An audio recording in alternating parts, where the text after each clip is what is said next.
Привет, народ! У меня тут накопились много вопросов жизненных, да, но я не могу найти на них ответа. Ни в интернете, нигде толком нету. Но, может быть, вы поможете, и вместе мы решим эту проблему. И под этой рубрикой 2 умножить на 2 получится 5. Я буду просто спрашивать то, что я сам не понимаю. 100 лет я СССР. В 2022 году было 100 лет я СССР. Чуть не врубаюсь я, честно говоря.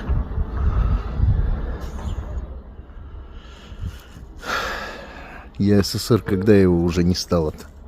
27 декабря 1991 года Якутская ССР не стала. А если она есть, то может быть есть и жандармерия? Пишите свои комментарии, может ответ кто знает.